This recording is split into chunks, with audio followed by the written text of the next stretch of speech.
দুর্দান্ত সাহস এই কামুসের। সে বলক থেকে বের হয়ে গেল কাজের সন্ধানে, আবার ঘোড়ার সন্ধানে ভবঘুরির মতো ঘুরতে লাগলো ফেরাউন। ঘুরতে ঘুরতে সে পথে পেয়ে গেল একজনের সাথে সাক্ষাৎ হলো, যার নাম ছিল হামান। হামানের সাথে রাস্তায় সাক্ষাৎ, এক পর্যায়ে কথাবার্তা, তারপরে বন্ধুত্ব। একজন আরেকজনকে জিজ্ঞেস করে, কই যাও? কয় কাজের সন্ধানে ঘুরতে বের হয়েছি। হামান বলে, আমিও তো একই উদ্দেশ্যে ঘুরতে বের হয়েছি, কাজের সন্ধানে। চলো কোন দিকে যাওয়া যায়?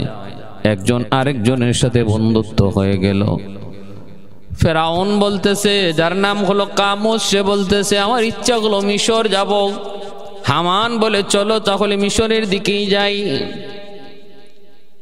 ভাইরা বন্ধুরা, মিশরের সীমান্তে ঢুকে পড়ল। প্রচন্ড ক্ষুধা, খাওয়ার কিছু নাই। ফেরাউন, ভাইরা বন্ধুরা, একজন ফল বিক্রেতা, খরমুজ বিক্রেতা, একজন মানুষের কাছে যায়, তারা কিছু ফল চাইলো। মনে করেন আমাদের দেশের তরমুজ বিক্রেতা। জমির মধ্যে অসংখ্য অগণিত তরমুজ।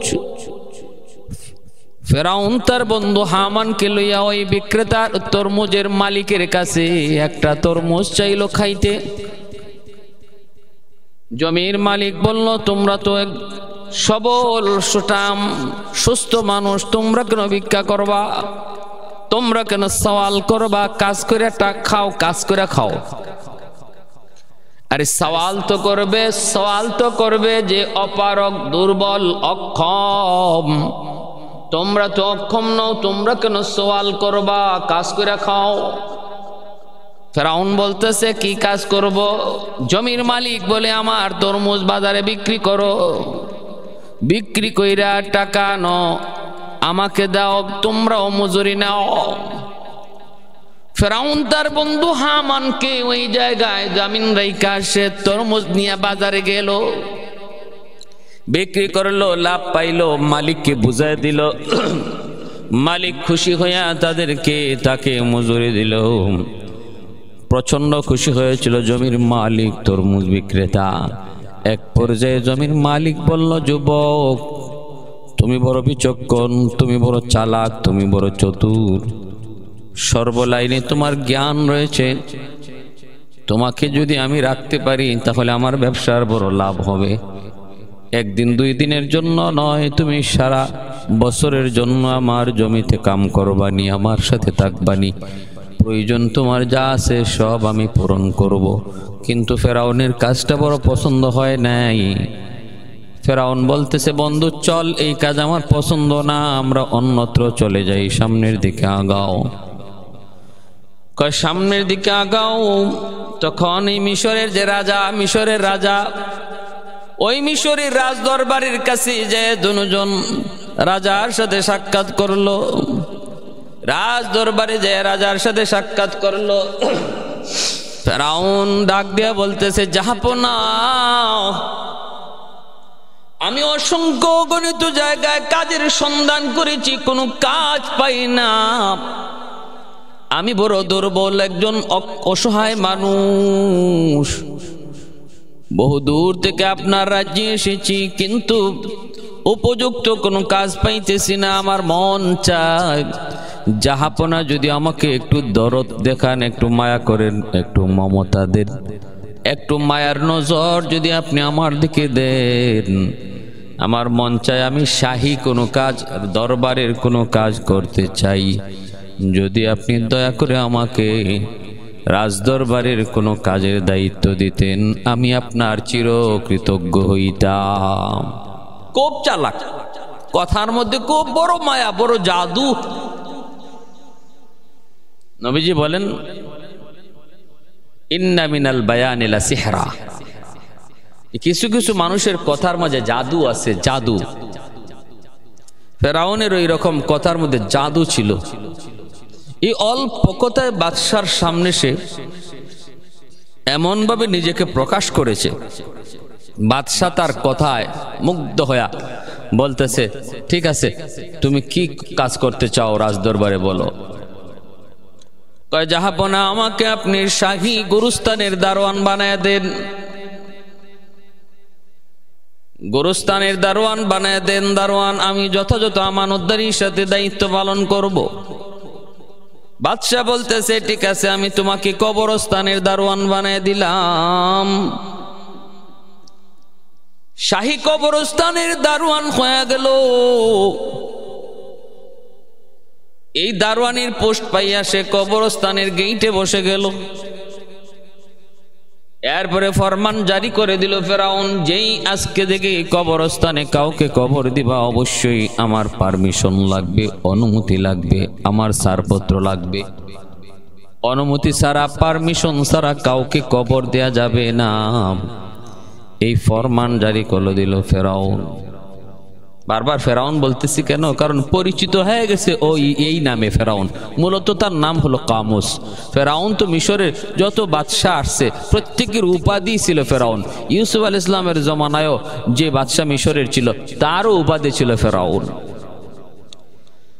কিন্তু প্রসিদ্ধ হয়ে গেছে ফেরাউন, ওই ফেরাউন, ফেরাউন নামে ওই ফেরাউন যে কামুস, মুসা আলাইহিস সালামের জমানার যে ফেরাউন, সেই ফেরাউন নামে প্রসিদ্ধ হয়ে গেছে।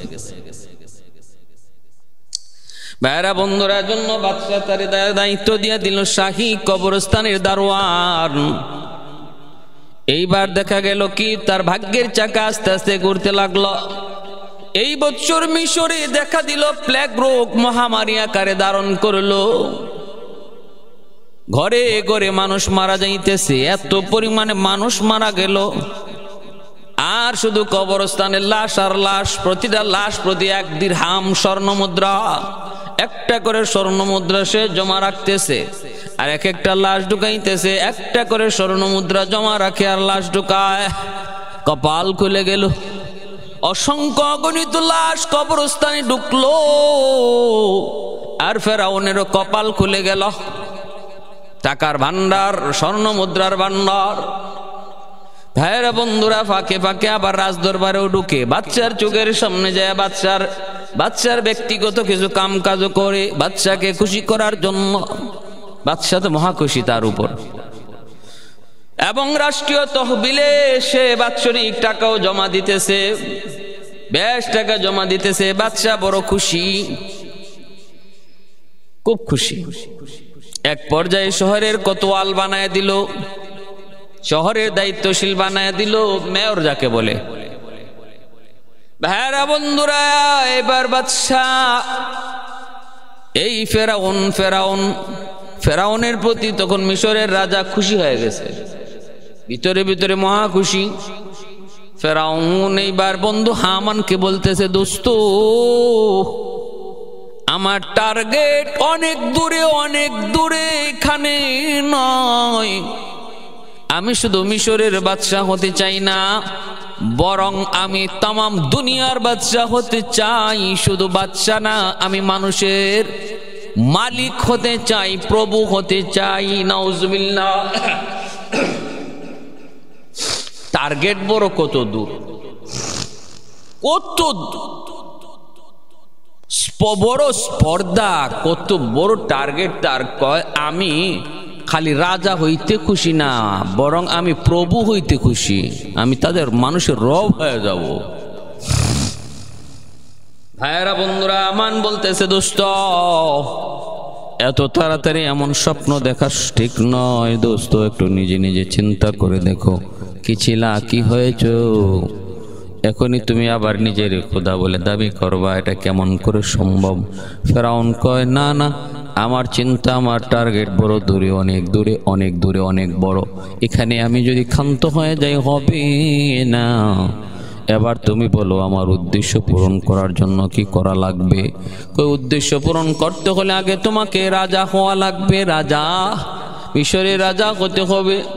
ভাইরা বন্ধুরা, এভাবেই দিন চলে। একদিন ফেরাউন বাদশাকে, রাজাকে বলতেছে, রাজা, জাহাপনা, জনগণের দিকে একটু খেয়াল করা উচিত। মানুষ বড় কষ্টে আছে, জীবিকা নাই, অর্থের অভাব।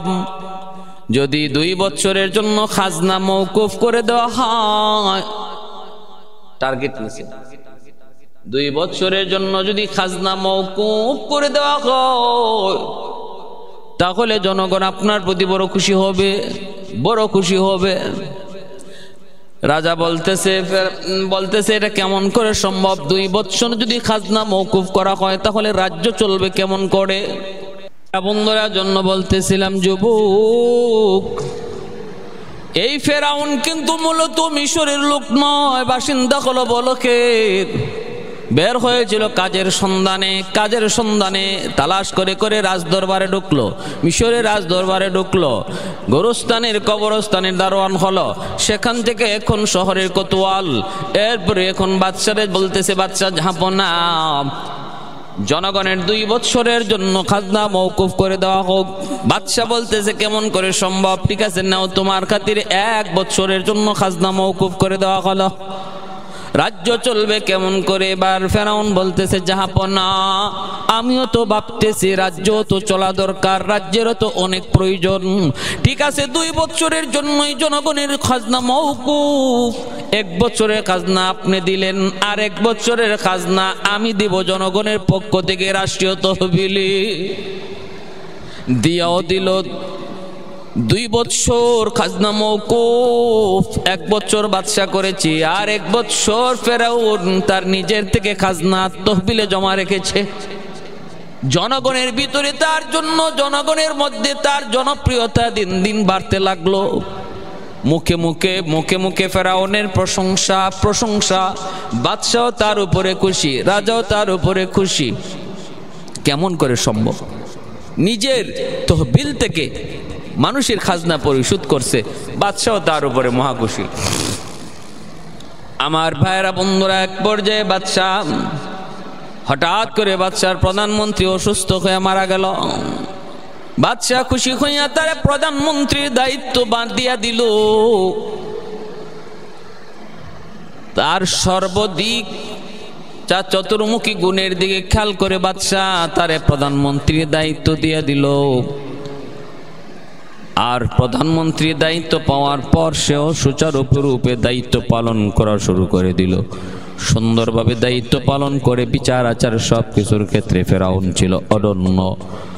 একমাত্র আল্লাহর সাথে খোদাদ্রোহিতা ব্যতীত, আল্লাহর অবাধ্য হওয়া ব্যতীত ফেরাউনের আর কোনো লাইনে তেমন কোনো দোষ ছিল না।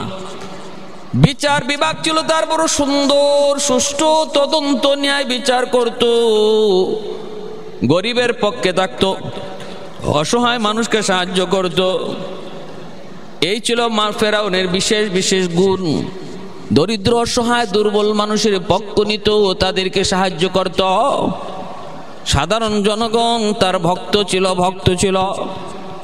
দেশ চালাইতেছে, ভালো কথা দেশ চালাইতেছে। এবার প্রধানমন্ত্রীর দায়িত্ব তার কাছে। কিন্তু হামানকে বারবার বলতেছে, দোস্ত, আমার প্রধানমন্ত্রী শুধু আমার টার্গেট নয়, বাদশাহ রাজা হওয়া শুধু টার্গেট নয়, খোদা হওয়া আমার টার্গেট। নাউজুবিল্লাহ মিন যালিক। ফেরাউন কয়ে বাদশাহ হওয়াও টার্গেট নয়, রাজা হওয়াও টার্গেট নয়, খোদা হওয়া হলো টার্গেট। হামান কয়ে, দোস্ত, সবর কর, তাড়াহুড়া করবি না।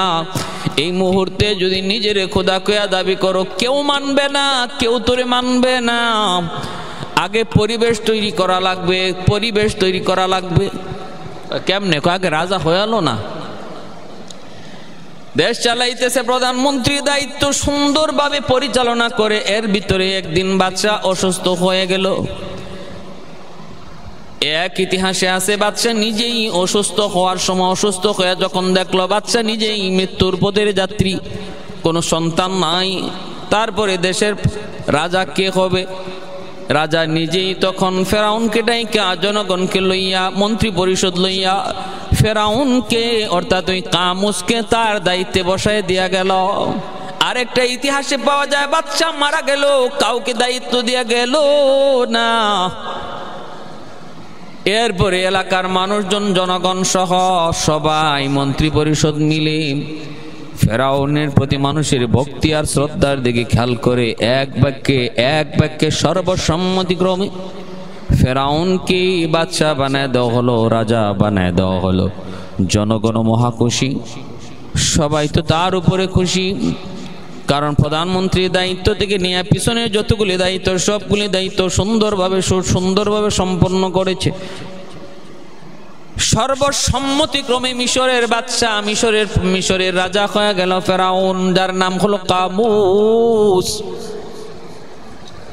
ভাইরা বন্ধুরা, এবার রাষ্ট্র ক্ষমতার পূর্ণ মালিক প্রধানমন্ত্রী বানাইল তার বন্ধু হামান রে। হ্যাঁ, রাজা হইয়াই বন্ধু হামান রে প্রধানমন্ত্রী বানাইল ফেরাউন। এবার ডাক দেখো, দোস্ত আমার, টার্গেট আমার ক্ষুদা, এবার বল কি করব? জনগণকে বলি আমারে ক্ষুদা কইয়া সেজদা করুক, যদি না করে তখন হত্যা করে ফেলবো। হামান কয়ে, পাগল হইলি নাকি? পাগল, কয়জনে তুই হত্যা করবি? বিদ্রোহ যখন শুরু হবে তখন হত্যা করবি কয়জনকে?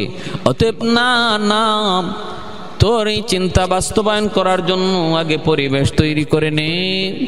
কয় কেমনে? কয় পরিবেশ তৈরি করার একমাত্র পথ। হামানে বুদ্ধি দেয়, দোস্ত বুদ্ধি দেয়। কি বুদ্ধি দেয় শুনেন। কয় প্রথম নম্বর কাজ হলো তুই এলাকার মানুষকে, দেশের মানুষকে তুই মূর্খ বানাইতে হবে। মূর্খ, লেখাপড়া বন্ধ করে দেওয়া লাগবে, শিক্ষা দীক্ষা বন্ধ করে দেওয়া লাগবে, মাদ্রাসা বন্ধ করে দিতে হবে, স্কুল কলেজ বন্ধ করে দিতে হবে।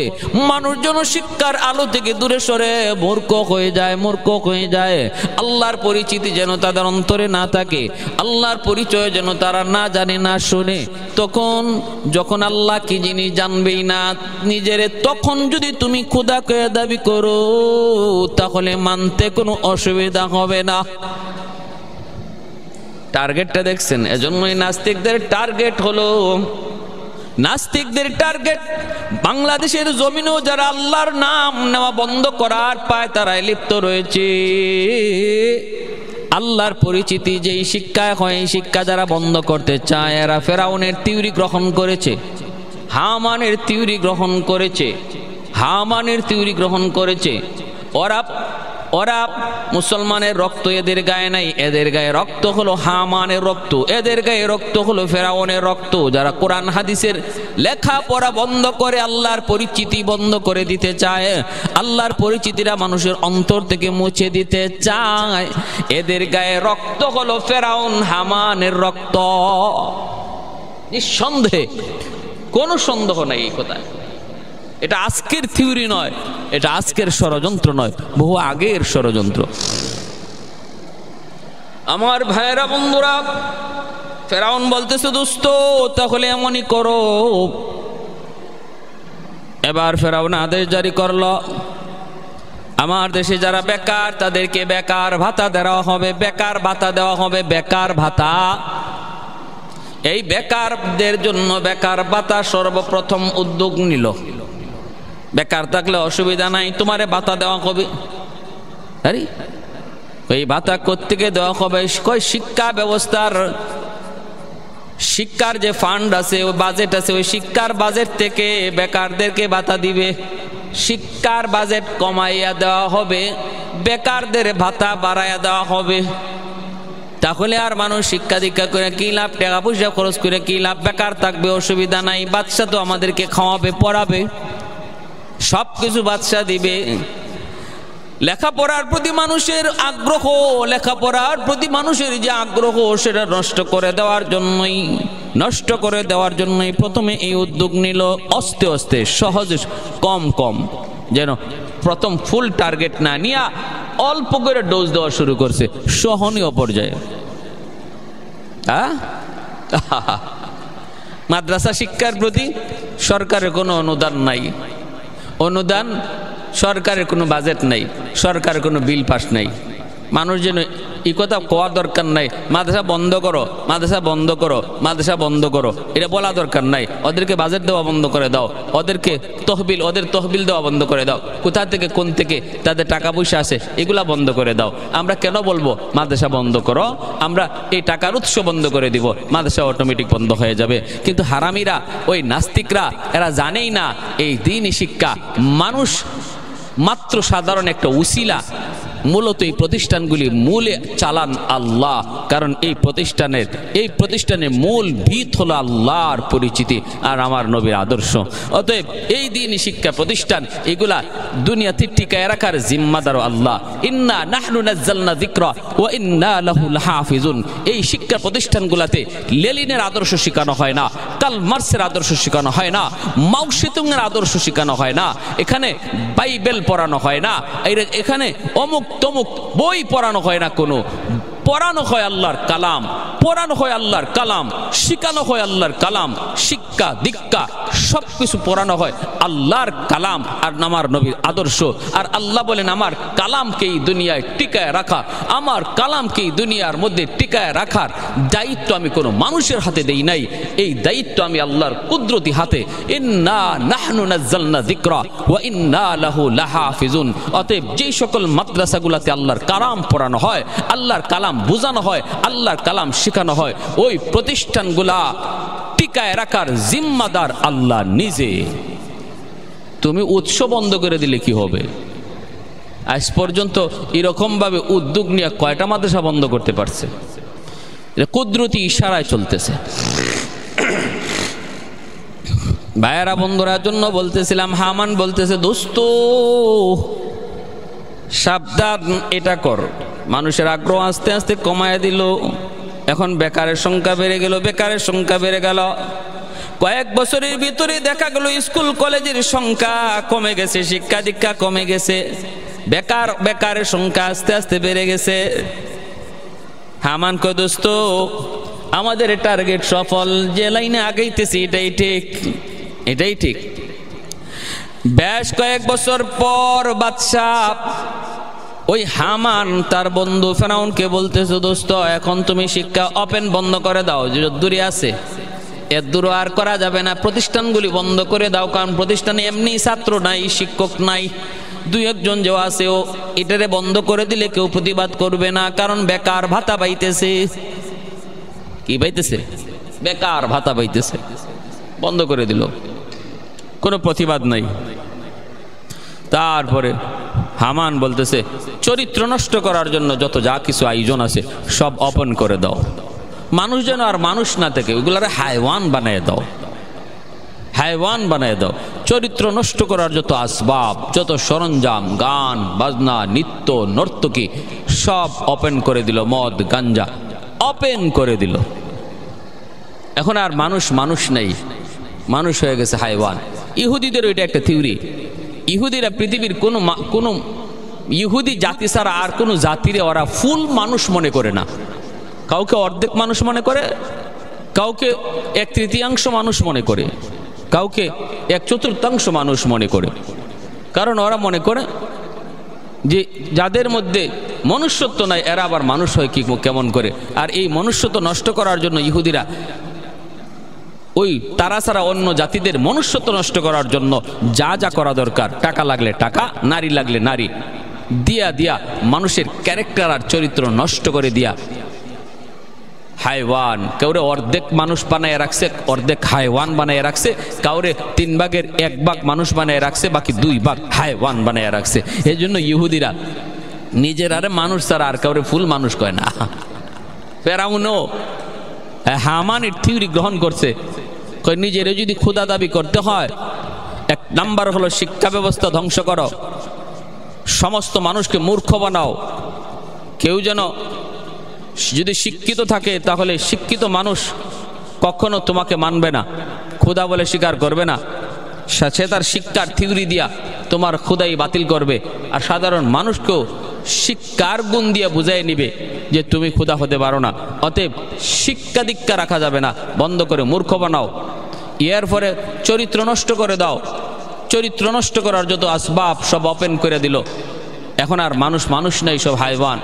ফেরাউন দাবি করে উঠল আমি খোদা, আমি তোমাদের খোদা। এমনকি খালি খোদা কয় না, এই দেব দেবী হলো তোমাদের ছোট খোদা আর আমি হলাম বড় খোদা। নাউজুবিল্লাহি মিন যালিক, আনা রাব্বুকুমুল আ'লা।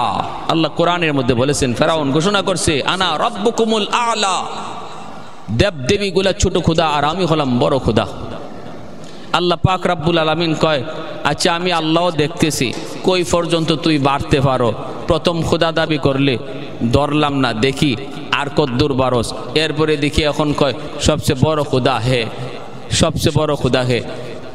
ফেরাউনের বংশের, কিপ্তি বংশের লোক সব তারা খোদা কইয়া মান্য নিল, কিন্তু মুসা আলাইহিস সালামের বংশের লোক বনি ইসরাইল, তারা ইউসুফ আলাইহিস সালামের ধর্মের অনুসারী, তারা এক আল্লাহতে বিশ্বাসী, তারা ফেরাউনকে খোদা কইয়া মানল না, খোদা মানল না। বিধায় বনি ইসরাইলের উপরে শুরু হলো নির্যাতন। পুরুষদেরকে বানাইলো চাকর, আর বনি ইসরাইলের নারীদেরকে বানাইলো চাকরানি। কিপ্তি বংশের নারীদের চাকরানি হিসাবে বনি ইসরাইলের নারীদেরকে নিয়োগ দেয়, আর পুরুষকে চাকর হিসাবে, কিপ্তিদের চাকর হিসাবে নিয়োগ দেয়। অর্থাৎ রাষ্ট্রের যত নিকৃষ্ট এবং নিচু কাজগুলা বনি ইসরাইলদেরকে নিয়োগ দিয়ে করায়, আর উঁচু কাজগুলা কিপ্তিদেরকে দিয়া করায়। এইভাবে নির্যাতন চলছে ফেরাউনের পক্ষ থেকে বনি ইসরাইলের উপর।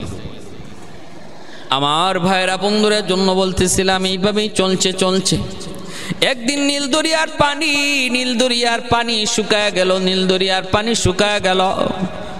মানুষজন সবাই ফেরাউনের কাছে আইসা বলতেছে, ও আমাদের খোদা, নাউজুবিল্লাহ, তুমি যদি আমাদের খোদা হয়ে থাকো দরিয়ার পানি আনো, কারণ এই দরিয়ার পানি দ্বারা আমাদের পানির তৃষ্ণা, আমাদের পানির অভাব মিটাই।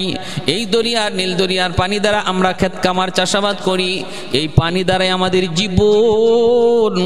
অতএব পানির ব্যবস্থা করো, পানির ব্যবস্থা করো। ফেরাউন কয় ঠিক আছে, আমি দেখতেছি। ফেরাউন তো ভালো করে জানে এই পানি আনার ক্ষমতা ওর নাই, পানি আনার ক্ষমতা ওর নাই।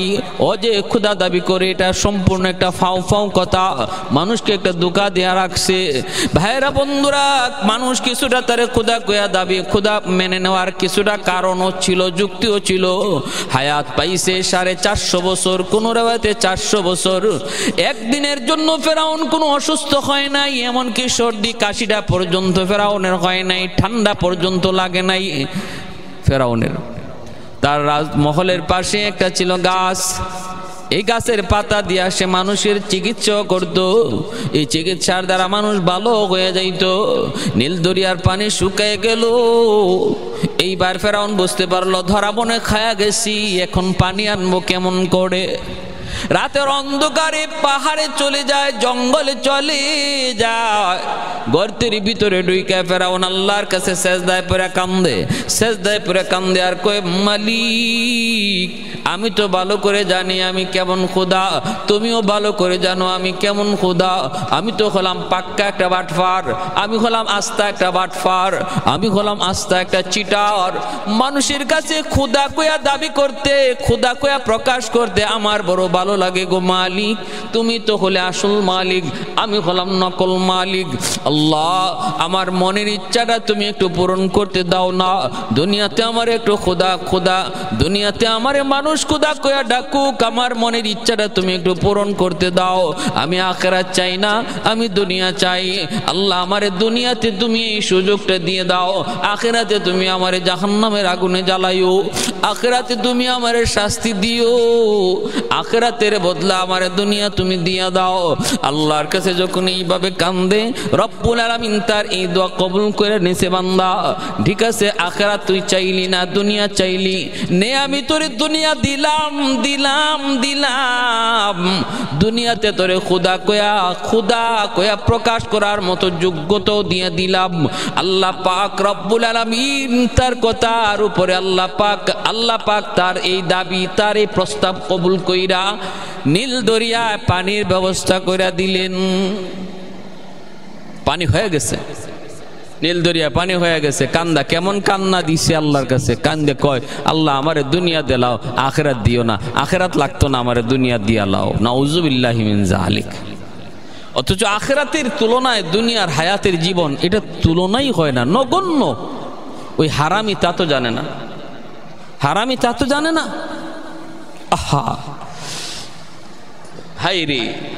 আল্লাহ পাক রব্বুল আলামিন পবিত্র কোরআনুল কারীমের ওয়া আম্মা মান খাফা মাকাম রাব্বিহি ওয়া নাহান নাফসা আনিল হাওয়া ফাইন্নাল জান্নাতা হিয়াল মাওয়া ইয়াসআলুনাকা আনিস সাআতি আইয়ানা মুরসাহা ফীমা আনতা মিন যিকরাহা ইলা রাব্বিকা মুনতাহাহা ইন্নামা আনতা মুনযিরু মান ইয়াখশাহা কাআন্নাহুম ইয়াওমা ইয়ারাউনাহা লাম ইয়ালবাসু ইল্লা আশিয়াতান আও দুহাহা।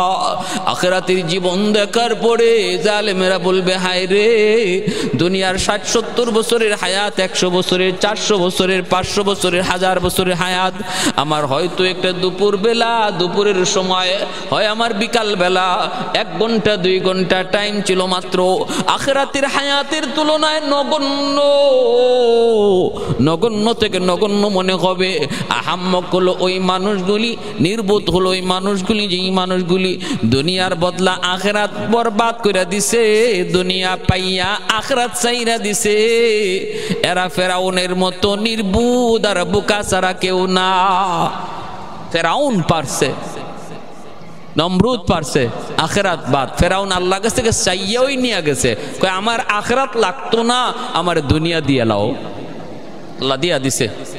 ওই অবস্থায় হযরত জিবরাইল আমিন মানুষের সুরত ধরে ওই গুহায় ফেরাউনের কাছে একটা বিচার নিয়ে আসলেন। মানুষের সুরত ধরে বলতেছেন, জাহাপনা, আমার একটা আবদার, আমার একটা বিচার। ফেরাউন কয়, কের বিচার? বিচার করার জায়গায় এটা নাকি? বলে, হয়, এটা এখানেই, বিচারটা এখানেই করতে হবে। বলে, আচ্ছা দরবারে চলো। তুমি কেডা? কয়, আমার পরিচয় জানা দরকার নাই, আগে আমার বিচারটা শুনেন। বলে, কি বিচার বলো? ফেরাউন যখন দেখছে নীল দরিয়ায় পানি জোয়ার হয়ে গেছে, পানি হয়ে গেছে, সে খুশি হয়ে বলতেছে, ঠিক আছে বলো, কি তোমার বিচার, কি তোমার আবদার, কি তোমার অভিযোগ? অভিযোগ হলো, কোনো গোলাম যদি তার মালিকের অবাধ্য হয়, যে গোলামের প্রতি মালিকের অসংখ্য অগণিত নিয়ামত, অসংখ্য অগণিত মায়া, দরদ, ভালোবাসা, ত্যাগ, যে গোলামের প্রতি তার মালিকের অফুরন্ত নিয়ামত, যা চাইতেছে মালিক তারে তাই দিতেছে, যার দরকার পড়তেছে তাই পূরণ করতেছে, এরপরও যে গোলাম তার মালিকের অবাধ্য হয়, এর শাস্তিটা কি হওয়া উচিত আপনি একটু বলুন।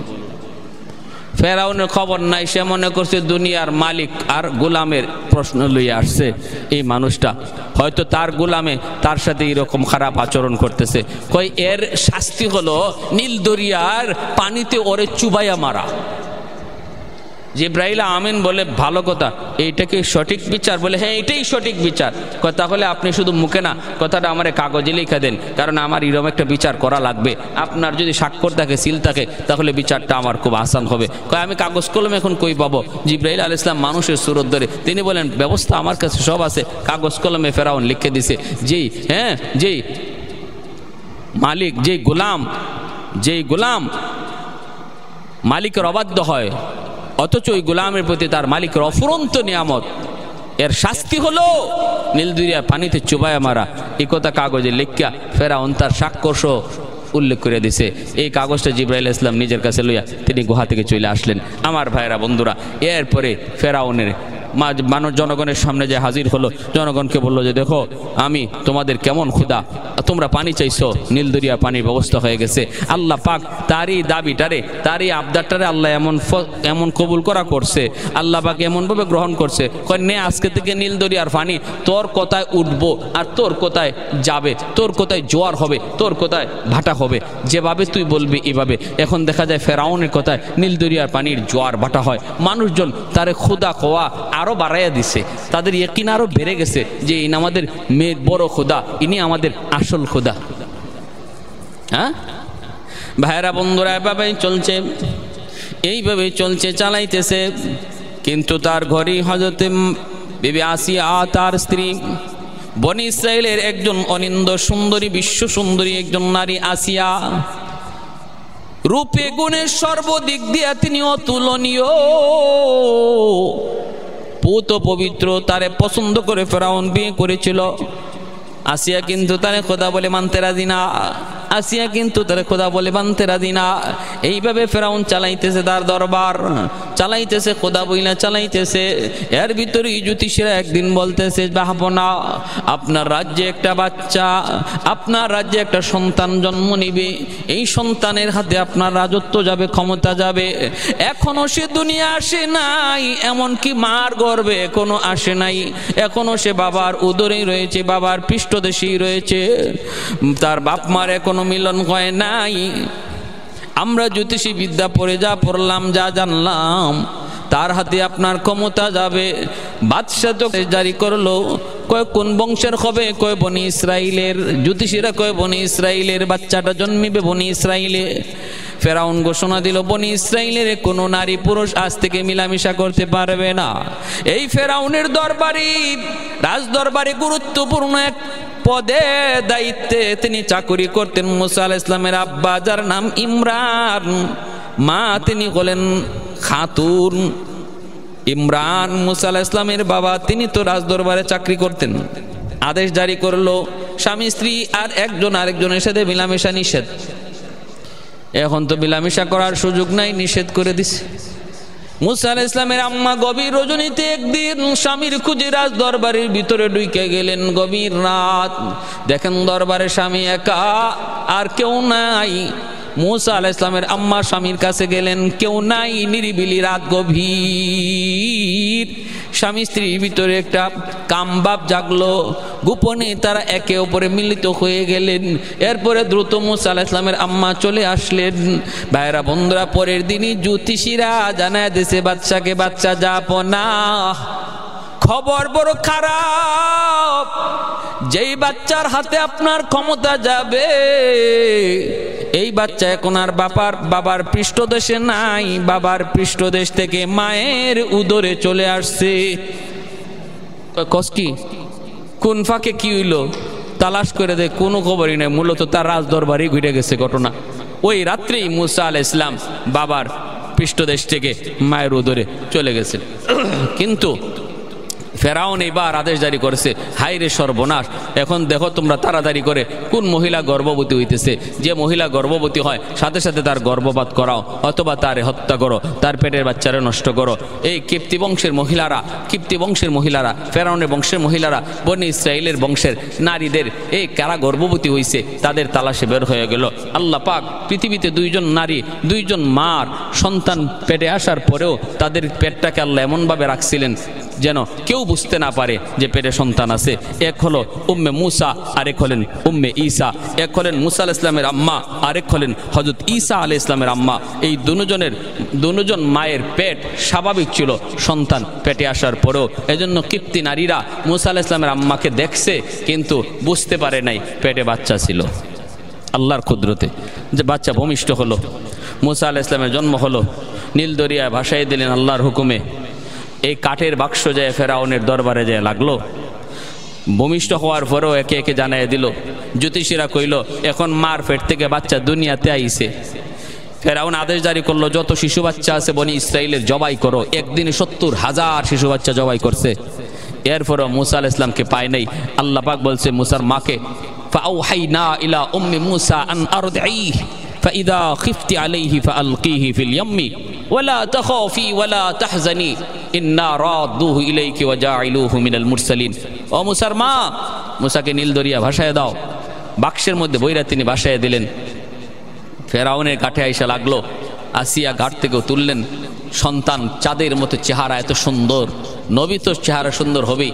মা লাগলো, সন্তান মানে পালার আগ্রহ জাগলো। ফেরাউনকে আমার ভয় লাগে, ইডেনে আবার ওই বাচ্চা, যেই বাচ্চা দুনিয়াতে আইসে আমার জ্যোতিষীরা বলছে যে যার হাতে আমার ক্ষমতা যাবে। আসিয়া বলতেছেন তোমার মাথা পাগল হইছে?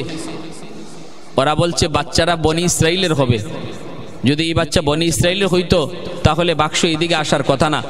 বনি ইসরাইল থেকে এই দিকটা হলো নদীর স্রোতের উল্টা, স্রোতের উল্টা আসে কেমনে? বনি ইসরায়েলের বাচ্চা হলে স্রোতের বাইলে স্রোতের তালে তালে ওইদিকে যাইতো, উল্টা আসতো না। অথচ আল্লাহর কুদরত, আল্লাহ পাক রব্বুল আলামিন মুসার মা নদীতে বাক্স রাখার সাথে সাথে ওই নীল দরিয়াকে আল্লাহ আদেশ করেছিলেন, তুমি স্রোতের উল্টা দিকে বাক্স চালায় দাও।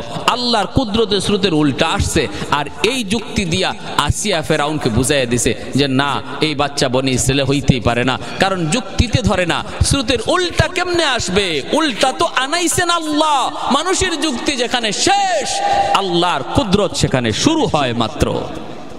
কাদিরে কুদরত দারি খরচে খাহি আকুনি, কাদিরে কুদরত দারি খরচে খাহি আকুনি, মুর্দা রাজা হাম তো বখশি জিন্দা রাবে জাকুনি, মুর্দা রাজা হাম তো বখশি জিন্দা রাবে জাকুনি, কাদিরে কুদরত দারি বরকামাল আন্তা রব্বি আন্তা হাসবি যুল জালাল।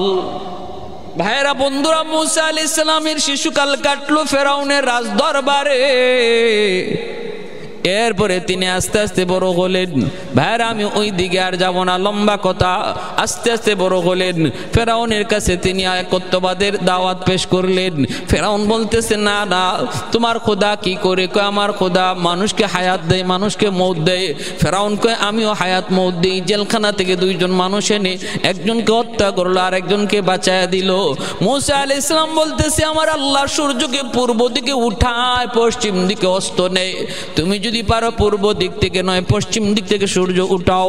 ফাবুহিতাল্লাযী কাফার, ফেরাউন তখন হতভম্ব হয়ে গেল, জবাব দিতে পারলো না, জবাব দিতে পারলো না।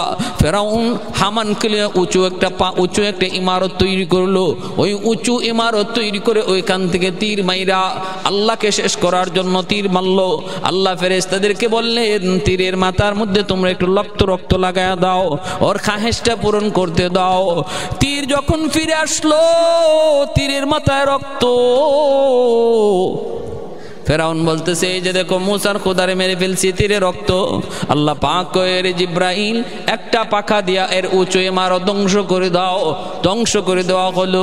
ভাইরা বন্ধুরা, মুসা আলাইহিস সালাম কিপ্তি বংশের এক লোক আর বনি ইসরাইলের এক লোক, দুইজনে লাগছে ঝগড়া। এই দুইজনের ঝগড়া থামাইতে যাইয়া তিনি দুজনকে একটু থাবা দিলেন। কিপ্তি বংশের ওই মানুষটারে বলতেছেন বেটা যা আহাম্মক, ঝগড়া করে নাকি? এইভাবে আস্তে করে থাবা দিছেন। ঝগড়া ভাঙানোর জন্য মানুষ আস্তে করেই থাবা দেয়, আস্তে করেই শাসন করে। কিন্তু এতটুকুতেই লোকটা মারা গেল। মুসা আলাইহিস সালাম সাথে সাথে বলতেছেন তুমিও তাড়াতাড়ি ভাগো, আমিও ভাগি, এত মরে গেছে আমি তো বুঝতে পারি না মরে যাইব। এইবার ফেরাউন যে লোকটারে মারা হয়েছে এ ছিল রাজ বাবুর্চি। ফেরাউন তালাশ শুরু করে দিল, কে আমার বাবুর্চিরে মারলো? কেউ পায় না, কেউ পায় না, কোনো খোঁজ খবর নেই কেডায় মারছে। পরের দিন মুসা আলাইহিস সালামের বংশের এই লোকটাই আরেক লোকের সাথে ঝগড়া লাগাই দিছে। মুসা আলাইহিস সালাম কে দেখে সে আবার ডাক দিছে, মুসা আমারে বাঁচাও। মুসা আলাইহিস সালাম গেছে, এই মিয়া গতকালকেও তুমি ঝগড়া করছো, আমি বাঁচাই দিলাম, আজকেও আরেকজনের সাথে ঝগড়া লাগাই দিছো, তাহলে তো তুমি লোকটা বেশি ভালো না? যখন এমন বলছেন তখন উনার বংশের এই লোকে কয়ে এ ভয় পেয়ে গেছে, রে মুসা তো মনে হয় আমার সাথে খেপে গেছে, এখন কি আবার আমারে মেরে ফেলে কিনা। কয়ে মুসা তুমি কি এখন আজকে আবার আমার হত্যা করে ফেলবা নাকি? গতকাল যেভাবে অমুককে হত্যা করছো। এই কথা বলতে ওই লোকটা যে লোকটার সাথে ঝগড়া করতেছিল সে জেনে ফেলছে যে গতকালকের এই বাবুর্চি, শাহী বাবুর্চির হত্যাকারী মুসা। এ দূর দিকে ফেরাউন্ডে জানাই দিছে যে আপনার বাবুর্চির হত্যাকারী তো মুসা। আল্লাহ পাক সাথে সাথে বলতেছেন মুসা তুমি তাড়াতাড়ি করে রাতের অন্ধকারে বনি ইসরাইলদেরকে নিয়ে পালায় যাও। রাতের অন্ধকারে মুসা আলাইহিস সালাম বনি ইসরাইলদেরকে নিয়ে তিনি মিশর ছেড়ে পালায়া যাইতেছেন। ফেরাউন খবর পেয়ে গেল, পিছনে সেও দাওয়া করলো মুসা আলাইহিস সালামকে হত্যা করার জন্য, মুসা আলাইহিস সালামকে হত্যা করার জন্য। লোহিত সাগরের পারে যে মুসা নবী তিনি তো দেখতেছেন একদিকে সাগর আর একদিকে ফেরাউনের বাহিনী আসতেছে। আল্লাহ এখন কি করব? এলাকার ওনার গোষ্ঠীর লোকেরা বনি ইসরাইলরা কয় নবী গো এখন কি করব? আমরা তো মনে হয় ধরা খেয়ে গেলাম, আমরা তো মনে হয় ধরা খেয়ে গেলাম। নবী বলে লা কাল্লা, না এমনটা হতেই পারে না। আল্লাহ আমাদেরকে রাস্তা দেখাবেন। আল্লাহ বলতেছে মুসারে লাঠি দিয়ে আঘাত করুন এই লোহিত সাগরে। 12টা রাস্তা কয়া গেল, নদী পার কয়া গেলেন। ফেরাউন বাহিনী লইয়া আইসা দেখে কত সুন্দর রেডিমেড রাস্তা। একবার মন চায় সে রাস্তা দিয়ে যাবে, আরেক মনে কই যাইস না, তুই দেখতেছো এটা তোর রাস্তা, মূলত এটা রাস্তা নয়, এটা তোর জম। আল্লাহ পাক জিব্রাইল আলাইহিস সালামকে ঘোড়ার পিঠে মানুষের সুরত ধরাইয়া তিনি ওই পানি দিয়া ঘোড়া চালায়া দিছেন, ওই রাস্তা দিয়ে ঘোড়া চালায়া দিছেন। এইটা দেখে ফেরাউনের আগ্রহ জাগলো, সেও তার ঘোড়া চালায়া দিল। জিব্রাইল আলাইহিস সালামের ঘোড়ার পিছনে মাঝখানে যাওয়া মাত্রই আল্লাহ কয় পানি রে, তোর খালিকার মালিক কয় মালিক তুমি, কয় আর দেরি করবি না, এখনই ওই বেঈমান রে তোরা হত্যা কর। পানির সাথে সাথে মিলে গেল শা আওয়াজে দুদিকের পানি মিলে পানির নিচে সমাধি হয়ে গেল। যখন পানিতে চুবায়া ফেরাউন মরতেছে, তখন মুসা আলাইহিস সালাম দেখতেছেন, আর মুসা আলাইহিস সালামের ডাক দিয়ে বলতেছে, মুসা তোমার খুদার উপরই মান আনলাম, আমারে বাঁচাও। আল্লাহ পাক রব্বুল আলামিন জিব্রাইল রে কয়, জিব্রাইল যাও, ওর হাতের লেখা সার্টিফিকেট যে কাগজে ছিল ও কাগজটা ওর চোখের সামনে দেখাও। তখন জিব্রাইল আলাইহিস সালাম এসে বলতেছে, শুন, তওবা করার মেয়াদ শেষ, টাইম শেষ, এখন আর আমি ঈমান আনলাম এই কথা বইলে কোনো লাভ নাই। তোর আইনেই তোর শাস্তি হচ্ছে, তোর দেওয়া আইনেই তোর শাস্তি হচ্ছে। বলে কি? কয় যে দেখ কাগজ। অবাধ্য গোলামের শাস্তি কি হওয়া উচিত? নীল দরিয়ার পানিতে, লোহিত সাগরের পানিতে চুবায়া মারা উচিত, এই সিদ্ধান্ত তোর। অতএব তুই দেখ, তোর সিদ্ধান্ত মোতাবেক তোরে পানিতে চুবায়া মারা হচ্ছে। প্রিয় হাজিরিন, সেই ফেরাউনের মৃত্যু হয়ে গেল। আর বনি ইসরাইল এরা বিশ্বাস করে না, কই এত বড় দাপটওয়ালা দুর্ধর্ষ ফেরাউন পানির তলে মরে গেছি গা। বনি ইসরাইল এরা আসছিল আরেক বিয়ারা জাতি। কয় নবী গো, আমরা বিশ্বাস হয় না। আল্লাহ নবী মুসা আলাইহিস সালাম, আল্লাহ এরে যে তুমি মারছো, আমারই কৌমে এদের বিশ্বাসই হয় না, তুমি একটু দেখাইয়া দাও। তখন সাগরকে আল্লাহ আদেশ করলেন, পানি ঢেউয়ে বাইরিয়া নদীর কিনারার মধ্যে ফেরাউনের লাশ এনে ফেলাইলো। আর আল্লাহ পাক রব্বুল আলামিন কোরআনে বলছেন, ফেরাউনের লাশটাকেও আমি আল্লাহ কি করলাম, এরকমভাবেই তাদের জন্য নিদর্শন বানায় রাখলাম তামাম পৃথিবীর মানুষের জন্য। আজও ফেরাউনের ওই লাশ মিশরের পিরামিডে অক্ষত রয়েছে, মানুষকে নিদর্শন। তুমি জুলুম যতই বড় জালিমি তুমি হও, জুলুমের শেষ তোমার হাতে নয়, জুলুমের শেষ আমি আল্লাহর হাতে। কোনো জালেম রেহাই পাই নাই, কেউ পাবেও না। আল্লাহ আমাদের সবাইকে সব ধরনের জুলুম থেকে বাঁচার তৌফিক দান করুন, আমিন। ওয়া আখির দাওয়ানা আনিল হামদুলিল্লাহি রাব্বিল আলামিন।